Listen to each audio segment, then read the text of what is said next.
먼 미국 땅에서 자식들을 잘 키워내고 열심히 사신 여러분들 정말 장하십니다. 안녕하세요. 전원주입니다. 전쟁도 가난도 겪은 우리 세대는 참 눈물겨운 세월을 살았죠. 아메리칸 드림을 이루기까지 여러분들의 세월이야 어떠셨겠습니까? 건강 관련 프로그램에 출연하면서 요즘 제가 깨달은 건요, 양 한 방을 잘 결합하는 게 최고의 건강 관리라는 겁니다. 클레버 케어, 메디케어 어드밴티지 플랜 아세요?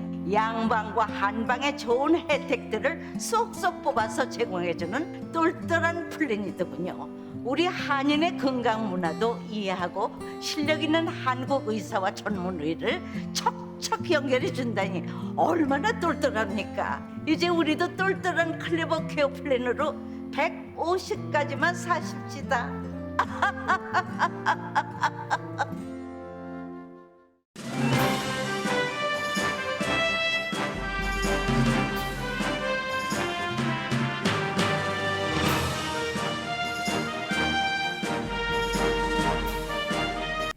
새봄 3월에는 여러분의 웃음이 활짝 피기를 라디오 서울이 응원합니다. 강혜신의 오늘의 미국.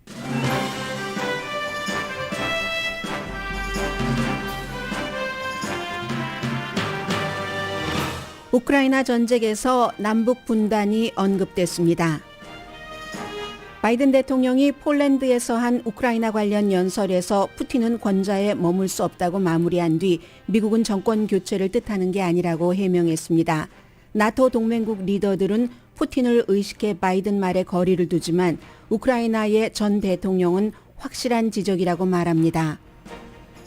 푸틴은 여전히 우크라이나 공격을 하고 있고 우크라이나 대통령은 국민의 생명을 지키기 위해서는 러시아에 양보할 뜻이 있다고 거듭 밝혔습니다. 젤렌스키 대통령의 이코노미스트와의 단독 인터뷰 내용은 이번 전쟁의 핵심과 선과 악의 대결을 보여줍니다. 과반수 이상의 미국인은 미국 경제가 나빠져도 우크라이나를 더 지원하고 러시아 경제 제재를 더 강하게 해야 한다고 생각합니다. 백악관은 오늘 억만장자에 대한 최저소득세 적용을 포함한 예산안을 발표합니다. 94회 오스카 시상식은 영화 코다와 애플 TV 드라마, 배우 윌 스미스가 키워드입니다. 가장 감동적인 장면은 지난해 조연상을 받은 윤여정 씨가 영화 코다로 남자 조연상을 받은 청각장애인 배우를 수화로 호명하고 수상자는 아버지에 대한 소감을 수화로 말한 순간입니다. 코비드-19는 두 번째 부스터샷에 대한 말들이 오고 가고 있으며 부스터샷을 못 맞는 사람에 대한 조치와 치료약에 대한 홍보가 중요한 시기입니다. 여러분 안녕하십니까? 오늘의 미국 강혜신입니다. 네, 역사적으로 대단한 그 소설과 또 역사적으로 그 대단한 스포츠의 기록이라고 할까요? 스포츠 장면이라고 할까요? 그런 것들을 좀 생각하게 됐습니다. 주말에요. 극도의 긴장이 너무나 아슬아슬해서 스포츠, 특히 이제 개인기에 있어서의 스포츠를 부담스러워하는 사람도 많습니다. 그러나 그러한 사람들도 우크라이나 사태는 더 아슬아슬하고 더 긴장이 있지만, 극도의 긴장이지만 내가 지켜봐 주지 않으면 어떻게 되는가 하는, 안 보면은 안 될 것 같은 뭐 일종의 미안한 마음, 이런 것도 있고, 또 인간이 어떤 것을 결정적인 순간에 선택해야 되는가 하는 생각, 또 소설이라고 보면은 그 소설을 손에 쥐고 놓지 못하는 그런 것이지만, 그리고 그릇 같은 소설을 읽을 수 있는 것이 행운이라고도 생각하겠지만, 이게 현실이라는 면에서 너무나 그 뉴스를 전해드리는 저로서도 그렇고 또 뉴스를 접하는 여러분들로서도 이 전쟁에 대해서 많은 정말 생각을 하게 되는 그런 그 아픔, 뭐 부담, 이런 것들이 인간으로서의 의무, 그런 마음들이 조금 있고, 저는 또 뉴스를 전해드려야 되는 부담감이 있기 때문에 이 내용을 24시간 뭐 일주일에 7일을 계속 그 팔로우업을 해야지 되는, 더 정확하게 또 더 깊게 파악을 해야지 되는 그런 의무감 때문에 아주 제가 우크라이나 속에 들어가서 살고 있습니다.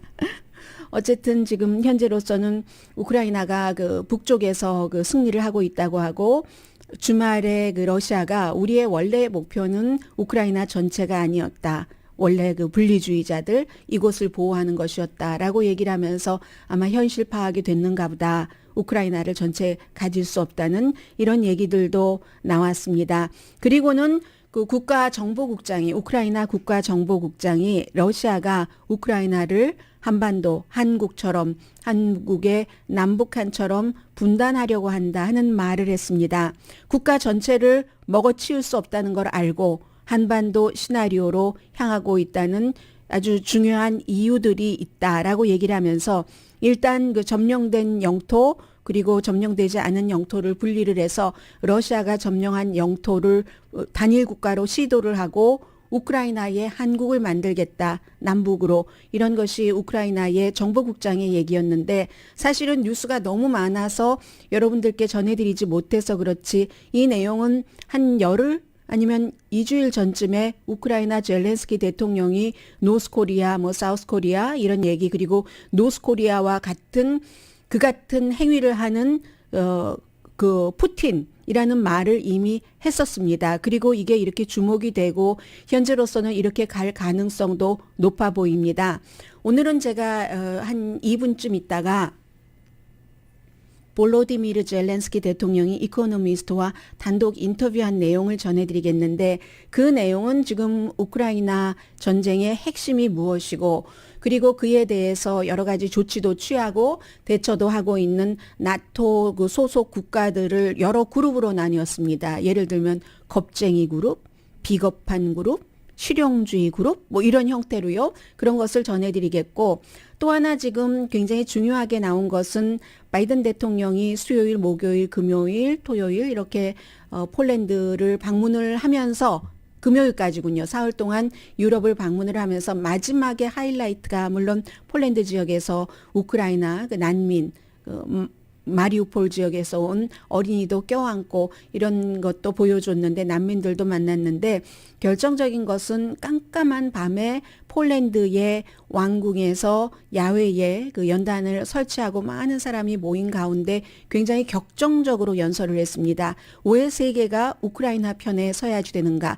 그런데 맨 마지막에 푸틴은 그 권좌에 있을 수 없다. cannot remain in power라고 얘기한 이 부분에 대해서 굉장히 그 해석들이 많고 왜냐하면 그 이전에 미국의 린지 그레이엄 연방공화당 상원 의원이 누군가가 그 러시아 내부에서 푸틴을 제거하지 않는가 이러한 것도 얘기를 했고 그것은 곧 힘이 강한 미국이라는 나라가 어떤 한 나라의 러시아의 정권 교체를 시도하려는 이런 것에 대한 언급이기 때문에 이슈가 됐었는데 바이든 대통령이 직접 그 말을 했습니다. 워싱턴 포스트가 거기에 대해서는 애드립이었다고 저는 원고에 있었던 것으로 생각을 했거든요. 왜냐하면 한 27분 정도 되는 연설 가운데서 맨 마지막 문제였습니다. 푸틴을 블라디미르 푸틴이라고도 하지 않고 this man 하면 누구나 다 알아듣죠. cannot remain in power라고 얘기를 했었기 때문에 이제 그 당연히 이건 원래 써 있었던 것이다. 왜냐하면 또 폴란드 대통령과 바이든 대통령이 회담을 하고 있는데 바로 폴란드에서 한 70km 정도 떨어진 곳에서 러시아가 미사일을 5발을 발사했습니다. 바이든을 향한 것이겠죠. 그래서 이제 이런 말을 했고 이게 이제 그 애드립이었다 하는 것이었고 백악관에서는 정권 교체를 의미하는 게 아니라 러시아가 이웃 나라들을 침공해서는 안 된다는 그런 뜻이다라고 했습니다. 미국 내부에서는 여러 가지 얘기들이 있지만 공화당 의원의 말을 하나를 말씀을 드리자면은 공화당의 오하이오주가 지역구인 그 라포트먼 의원이 말 실수가 있었지만 그 실수라고도 보는 거예요. 그렇지만 파워풀했다. 그러면서도 이거 러시아의 블라디미르 푸틴이 이용할지도 모르겠다. 이거 봐라. 미국이 정권 교체를 하려고 한다고 남의 나라에 이런 그 양쪽의 의견이 있고 나토 국가들은 조금 거리를 두는 그런 모습입니다.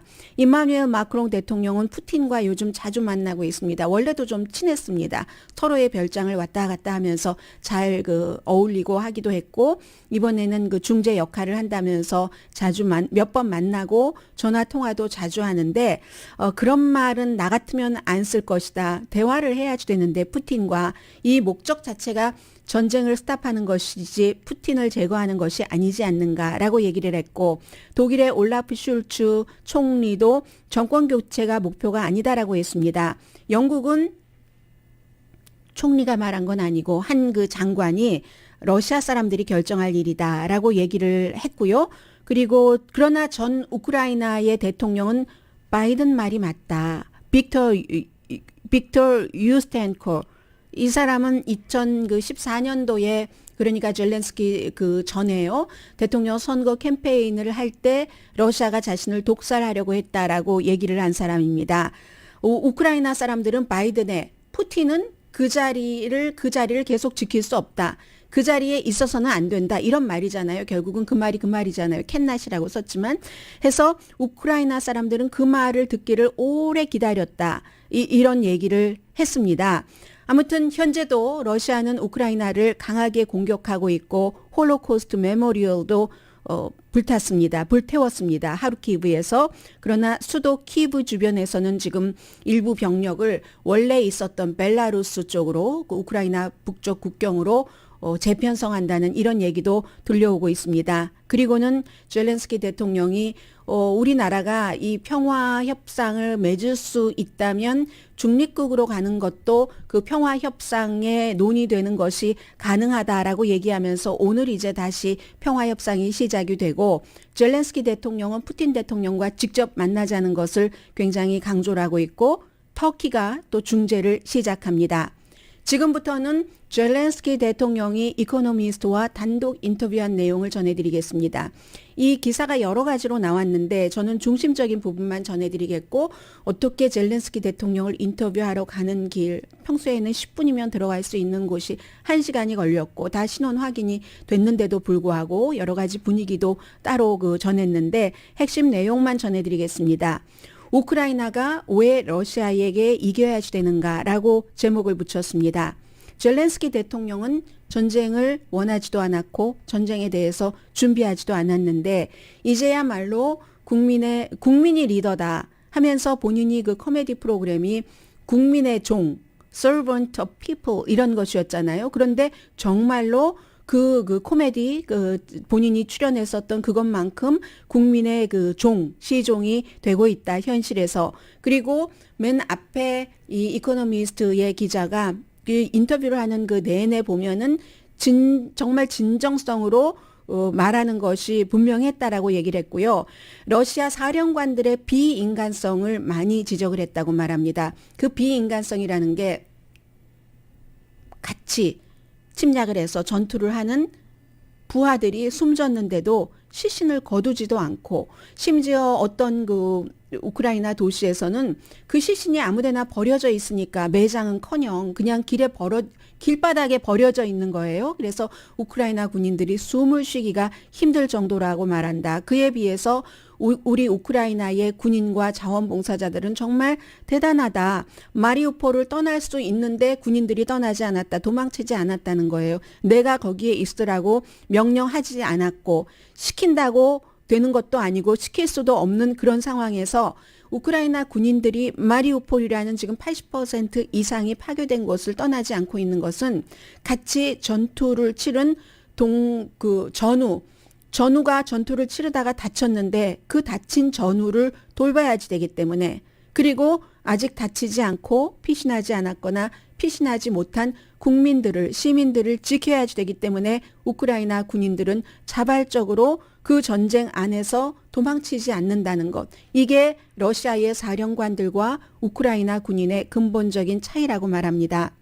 그래서 이코노미스트의 기자가 블라디미르 푸틴과 볼로디미르 젤렌스키는 모국어가 다 러시안이지만 하고 있는 언어가 다르다고 얘기를 하고 있습니다. 푸틴의 삶은 아주 싸구려고 취하다라고 표현했습니다. 측은지심이 설 자리도 없고 이건 이제 젤렌스키가 얘기를 한 거예요. 우크라이나라는 한 그 주권 국가가 푸틴의 마음에는 설 자리가 없다는 겁니다. 푸틴의 머릿속에는 우크라이나가 자신의 것일지 모르지만 아마도 푸틴이 지난 30년 동안 벙커에서 살았던 것 같다. 세상이 변했다는 거죠. 우크라이나가 러시아로부터 독립하고 30년의 세월이 흘렀다는 것을 말해주고 있습니다. 푸틴에게 힘은 폭력, 피를 보고 비위가 상하는 사람은 약한 사람이라고 푸틴은 얘기를 하는데 그게 바로 러시아 군대가 2024년 돈바스 지역을 가져가고 점령할 때 막 정말 그렇게 썼다는 거예요.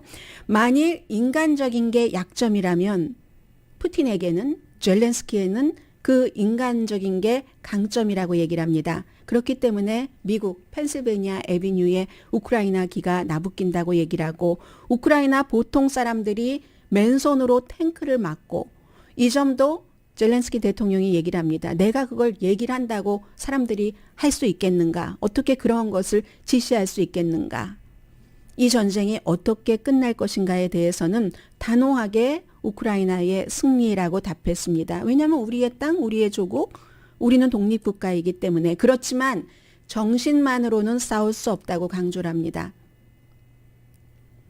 서구의 지원이 필요하다는 건데 러시아의 무기가 너무너무 강하기 때문에 서구가 어느 나라가 자신들의 국가에서 일어나는 전쟁이 아니니까 상황 봐가면서 몇 주일 전에 어떤 무기 보내줄게 하는데 그것으로서 안 된다고 얘기를 합니다.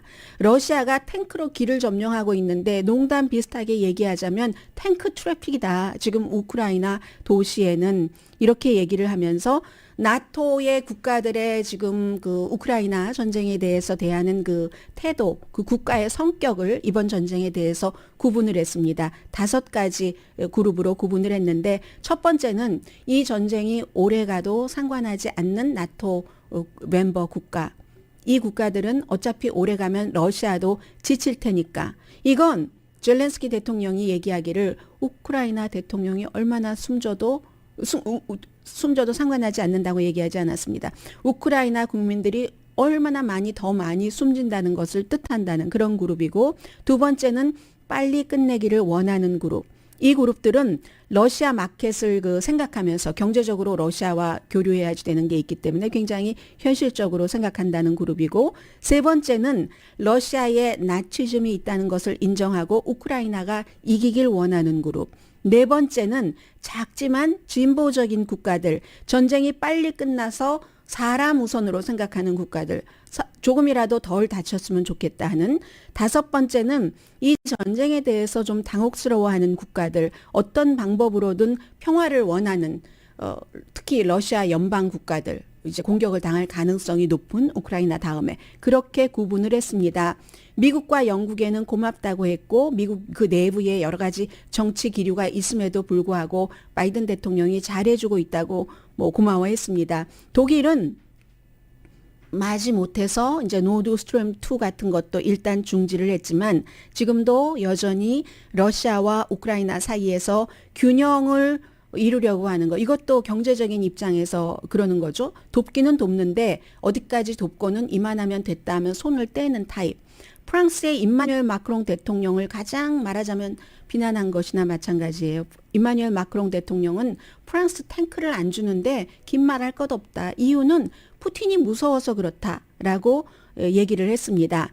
제재에는 구멍이 있다고 했습니다. 왜냐하면 러시아의 그 국영은행 같은 경우가 유럽과 그 오일 제재를 지금 하지 못했잖아요. 오일 관련 그런 그 결제 수단을 국영은행이 하고 있는데 그걸 제재하지 않았기 때문에 이 그 스위프트 코드 같은 거 국제 달러 시스템 사용하는 것에 가장 큰 타격은 러시아가 지금 피하고 있다는 겁니다.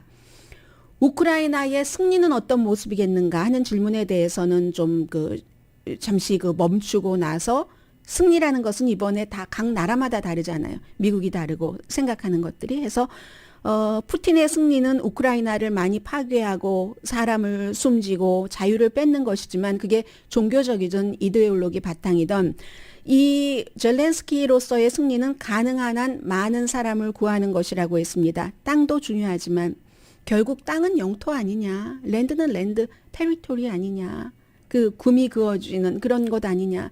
그리고 생명은 생명이다.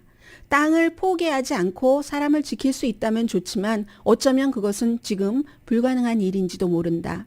언제 어떻게 끝날지 모르지만 우리가 이겨서 우크라이나에 다시 생명이 전처럼 생활을 할 수 있도록 할 것이다라고 얘기를 합니다. 그리고 이코노미스트는 다시 전쟁이 시작된 그날 푸틴은 어디 있었는지 아무도 모르지만 젤렌스키는 분명히 아이들 2명과 와이프와 집에 있었고 폭탄 터지는 거 들었고 그 이후에 요새라고 불리는 곳에서 뭐 모래도 쌓고 모래주머니도 쌓고 탱크로도 딱 그 보호해주는 그런 곳에서 있지만 이 사람이 그동안 용감하다 이런 얘기를 많이 하지만 젤렌스키 자신은 나는 용감한 게 아니다. 할 일을 한 것이고 용감하려고 척 프리텐드 하는 것도 아닌 것 같다. 예상하지 못한 전쟁을 맞았을 때 어떻게 해야 될지 모를 때 가장 중요한 것은 정직한 것이라고 생각한다. 정직하게 국민들에게 얘기를 했고 나는 영웅도 아니고 내가 정직하게 얘기를 하고 할 수 있는 최대한을 하니까 국민들이 나를 믿었고 내가 더 나은 사람으로 더 큰 사람으로 보이려고 할 필요도 없다. 말하자면 연기자지만 저도 처음에 이 사람이 연기를 잘하죠 라고 했지만 연기할 시간도 없다는 거예요. 이 전쟁의 이 시간 속에서. 해서 푸틴의 세계에서는 정직함은 약한 것으로 보지만 그래서 푸틴의 힘은 비밀, 기만에 기인하고 신비스러움, 뭐좀 안 보이니까 그리고 이제 권력 숭배이지만 이 사람은 젤렌스키는 요새라고 불리는 곳에서 그의 강함은 솔직한 것 그리고 굉장히 그 개방적이어서 사람들 주변 사람들 전투 자체는 그 군 전문가들에게 맡긴다는 거예요. 이 사람은 이 벙커에서 요새에서 다른 할 수 있는 것을 대통령으로서 한다는 얘기입니다. 그런데 굉장히 개방적이고 전문가들의 의견을 들어서 반영하는 그 능력이 있다. 그게 보통 사람들이 다 갖고 있는 능력 아니냐? 이코노미스트는 그렇게 표현을 합니다. 맨 마지막에 이 젤렌스키 대통령을 단독 인터뷰를 하고 나서 우크라이나에서 태어난 러시아의 소설가면서 이 사람 뭐 전쟁에도 참전을 했었고 저널리스트이기도 한 바실리 그로스만의 소설 중에서 한마디를 인용을 하고 있습니다. 삶과 운명이라는 영어로는 그 Life and Fate라고 번역이 되어 있습니다. 2차 대전에 관한 책인데 인간 역사는 선이 악을 이기려는 싸움이 아니다. 인간 역사는 대악마가 작은 그 인간의 선함을 부수려고 하는 전투다. 그런데 인간이 인간적이라면 그 악은 절대로 선을 정복할 수 없다. 이렇게 마무리했습니다. 그러길 바랍니다.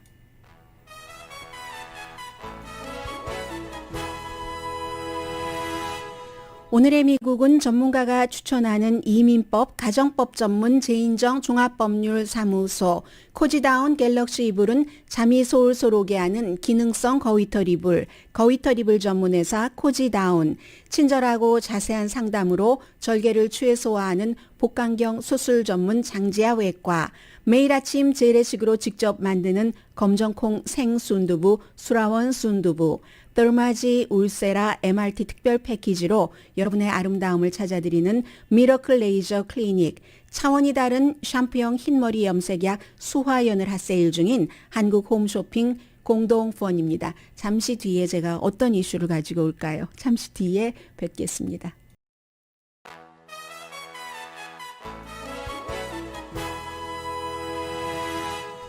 라디오 서울 방송 오늘의 미국 듣고 계십니다.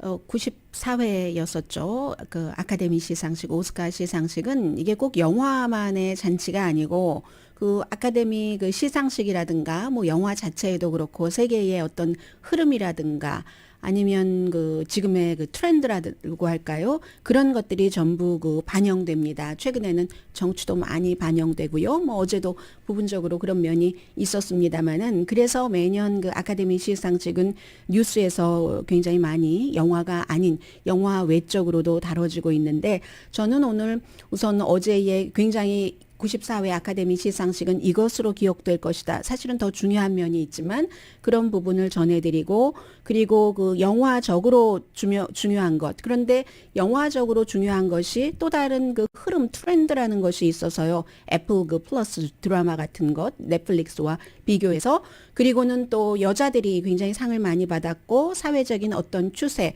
그리고 맨 마지막에 가장 그 감동적인 어떤 장면으로 대부분의 전문가들이 꼽고 있는, 거기에 윤여정 씨가 또 들어가요. 그런 순서로 전해드리겠습니다.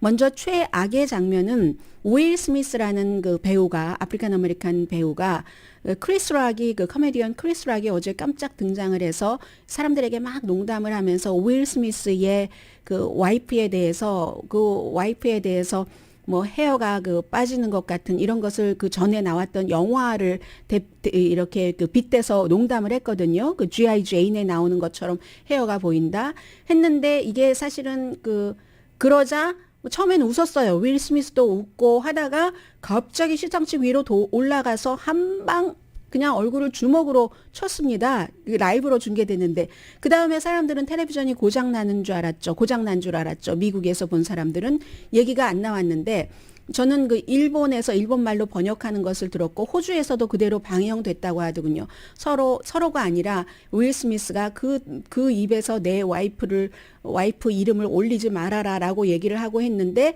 이 장면을 보면서 많은 사람들은 윌 스미스를 쉽게 욕하기 쉬웠는데, 그런데 윌 스미스의 아내가 지난해에, 유명한 사람이죠, 아내도 지난해에 탈모증이 있다고 그 고백을 했었거든요. 그 사람에게 탈모증, 여자 배우에게 탈모증, 이런 건 대단한 것이잖아요. 그래서 이제 그런 일이 있었고, 나중에 이제 그 윌 스미스가 한 30분쯤 뒤에 영화로 주연상을 받게 됐습니다. 킹 리처드로 주연상을 받으러 올라가서 한 얘기가, 이 영화가 이 세레나 윌리엄스, 비너스 윌리엄스의 아버지, 어떻게 그 딸들을 그 테니스 그 최강자로 키우기 위해서 그런 거잖아요. 그래서 뭐라고 얘기를 했냐면, 아카데미 동료와 다른 그 후보들에 대해서는 사과했지만 크리스 락에 대해서는 사과하지 않았습니다. 예술은 삶을 모방한다. 내가 미친 아버지처럼 보이지만 그 사랑이라는 게 사람을 미치게 한다라고 얘기를 했습니다. 그리고는 농담 삼아서 오스카가 나를 다시 초대하기 바란다 했는데, 많은 사람들은 그 윌 스미스를 비난을 했고, 그러나 크리스 락이 뭐 이렇게 그 경찰 리포트를 하지 않는다고 하니까 법적으로 처벌받지는 않을 것 같아요. 티파니 헤디시라는 역시 아프리칸 아메리칸 여성 배우는 이렇게 말합니다. 나는 아메리칸 여성으로서 사람에게 보호받지 못한 경험이 있기 때문에 윌 스미스의 그 행동을 안다. 블랙 남자가 자신의 와이프를, 블랙이에요 역시, 보호하려고 할 때 그것, 사람들은 몰라도 나는 알아, 가장 아름다운 순간이라는 뭐 이런 얘기를 했습니다. 그래서 생각에 따라 다른 것이고요.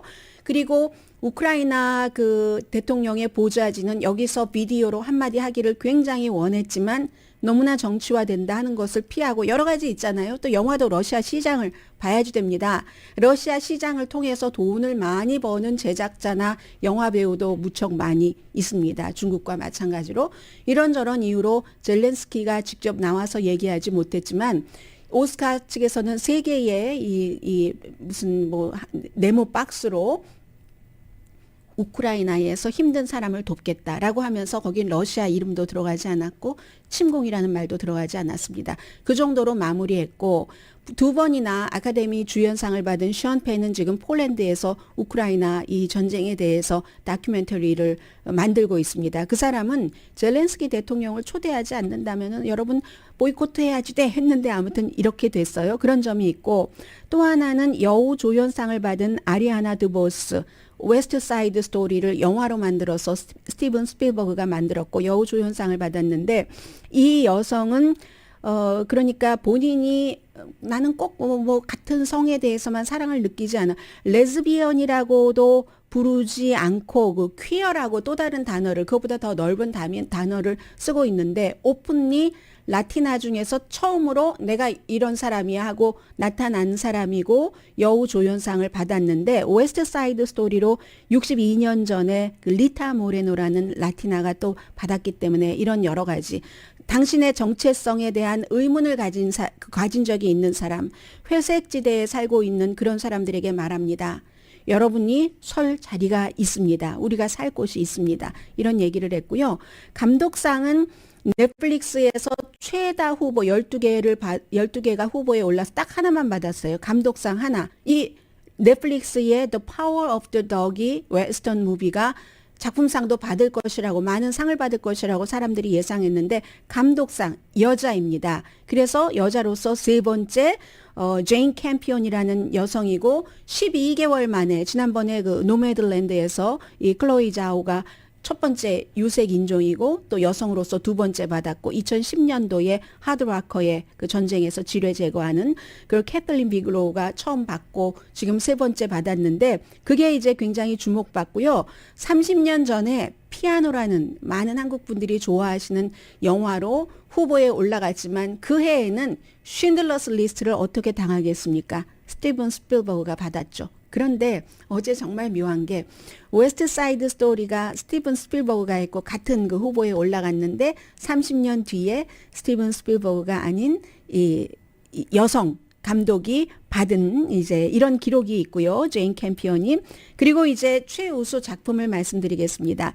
넷플릭스가 Power of the Dog을 12개 후보에 올렸지만 애플 플러스 그 드라마는 넷플릭스보다 훨씬 늦게 출발을 했고 코다라는 작품은 3개 후보에 올라갔습니다. 그런데 작품상도 받고 남자 조연상도 굉장히 의미가 있었는데 이 코다라는 그 영화는 사실은 그 프랑스 굉장히 그 코믹하게 했었던 그 영화를 리메이크한 겁니다.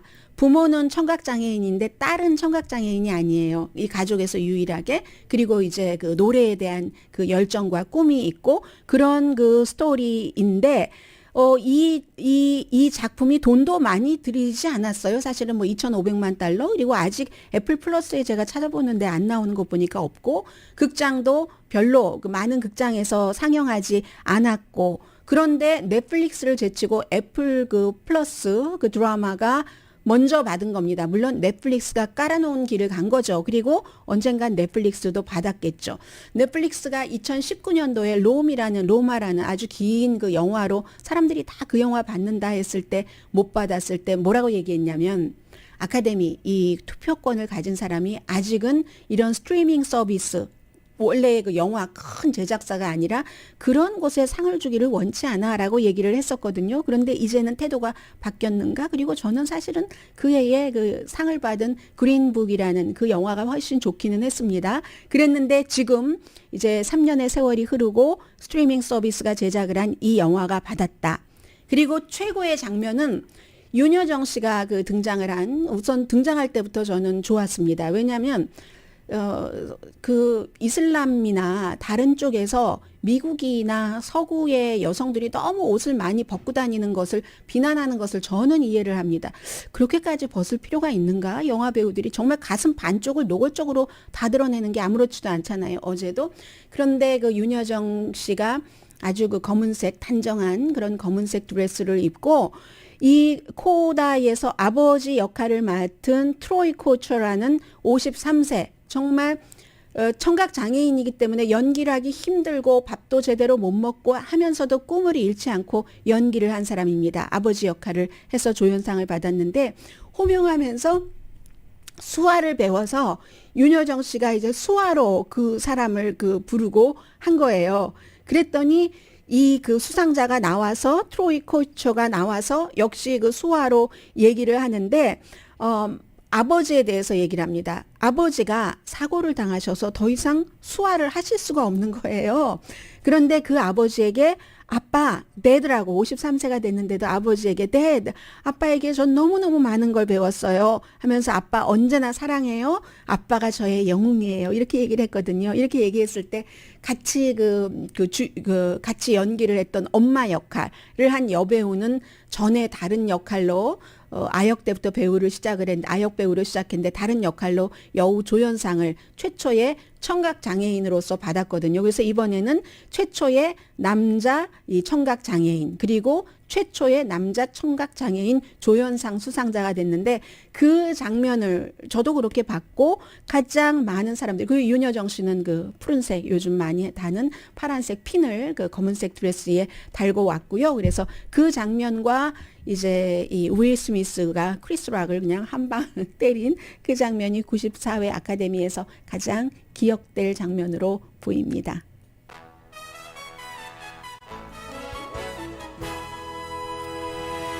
라디오 서울 방송 오늘의 미국 듣고 계십니다. 시간이 없어도 이 말씀을 드리고 가야지 되겠어요. 저는 어떤 때는 저뿐만이 아니라 많은 분들께서 여러분들께서 다 알고 계신다라고 생각을 하고 그리고 뭔가를 전해드려야지 될 내용이 많기 때문에 줄여 나갈 때 다 알고 계신다고 생각하는 부분을 무의식적으로 말씀을 안 드리는 것 같아요. 사실은 드렸어야지 되는데 윤여정 씨가 왜 이 코다의 남자 배우를 소개를 했는가 다 알고 계시는 것처럼 지난해 미나리로 여자 조연상을 받았기 때문에 그렇게 된 거죠. 그리고 지금 메릴랜드와 조지아, 커네디컷 등이 개솔린 세금 부과를 중단한다. 그러면 이제 다른 주들도 조금 따라간다 하는 얘기 들리고 있고요. 오늘 백악관에서 발표를 할 텐데 내년도 예산안에 억만장자에게 최저소득세를 20%로 부과하는 안이 포함되어 있답니다. 워싱턴 포스트와 팍스뉴스가 이제 미리 이것을 입수를 해서 보도하는데 내용 보니까 똑같았어요.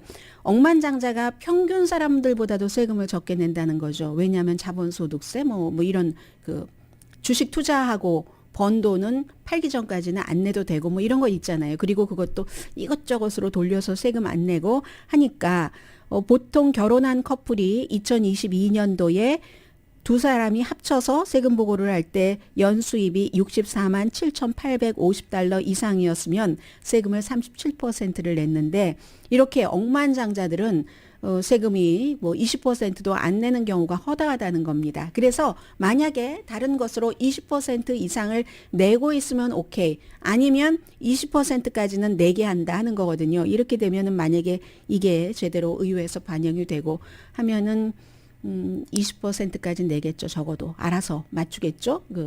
그런데 이게요. 억만장자에게라고 말씀을 드렸잖아요. 억만장자에게 세금을 기본적으로 보통 사람이 내는 것만큼은 내게 한다 하면은 유권자들은 좋아합니다. 그런데 워싱턴 정치인들은 싫어하는 사람이 많습니다. 특히 공화당. 백악관에서 이렇게 세금을 내게 하면 앞으로 10년 동안 10억, 100억, 1000억, 3,600억 달러 세금 수입이 있을 것이다 라고 계산을 하고 있습니다. 그리고 이 내용은 그 여론이라는 것이 얼마나 좀 약간의 그 모순을 갖고 있는가 하는 것을 보여주기도 하고 그렇다고 여론을 완전히 무시할 수도 없고 하는 그런 면을 보여주는 여론조사 결과입니다. 여론은 여론이니까 일반 사람들은 아주 모든 면에서 정치적이고 외교적이고 논리가 100% 확립됐거나 이렇진 않으니까 기분이 많이 좌우하니까 이 같은 여론조사 결과가 나온다고 생각이 되는데요. 우크라이나 지원은 인도주의적인 것뿐만이 아니라 군사 지원도 당연히 해야지 되고 미국 경제에 해가 돼도 러시아에 제재를 더해야지 된다 하는 게 이제 요점이거든요. 그 뒤에 이제 다른 무기 사용에 대해서 나오고 56%가 68%는 지금까지는 그럭저럭 그 러시아에 대한 제재가 괜찮은데 그런데 약하다. 더 해야지 된다는 겁니다. 이게 56%였고요. 심지어 55%는 거의 비슷하죠. 최대의 제재를 해야지 된다. 미국의 경제가 힘들어도 이제 이게 나중에 상충되는 부분이 있는 건데 82%는 우크라이나에 대한 인도적인 그 차원의 지원을 지지하고 67%는 미국이 난민 받아야지 된다. 이미 발표를 했어요. 10만 명은 받는다고. 그런데 이게 뭐냐면 65%가 같은 조사에서 바이든 대통령이 경제에 대해서 하는 것을 지지하지 않는다고 답변을 했습니다. 그런데도 미국 경제에 해가 된다 하더라도 러시아를 더 제재하라는 거잖아요. 이게 참 모순이 있는 얘기다 말씀을 드리고요. 그리고 바이든의 지지율은 새롭게 더 낮아졌습니다. 이건 이제 또 다른 여론조사. 제가 앞서 말씀드린 것은 오늘 아침 발표된 AP의 여론조사 결과고요. 주말에 MBC 방송이 여론조사를 했더니 같은 여론조사에서 한 결과 최저인 40%가 나왔고 63%가 경제 핸들을 지지하지 않는다. 51%는 외교 정책을 지지하지 않는다 하는데 이것도 약간 이상하죠. 지금 우크라이나에 대해서 대체적으로 잘한다고 하고 그러므로 민주당이 11월 선거에서 이제까지 생각했었던 것보다는 조금 나을 수도 있겠네라고 얘기를 하는데 여전히 또 51%가 외교 정책을 지지하지 않는다는 게 나오거든요. 해서 여론조사는 항상 정치인들도 좀 섞어서 봐야지 된다. 이런 얘기요. 그리고 47%의 미국 사람들이 미국이 러시아와 전쟁을 할 것 같아. 이렇게 생각을 하고 71%는 러시아가 세계 어느 나라에 쓰던 뭐 어디에 쓰던 핵무기를 사용할 것 같다. 이런 답변을 했습니다. 자, 잠시 뒤에 코비드 19에 대해서 말씀드리겠습니다.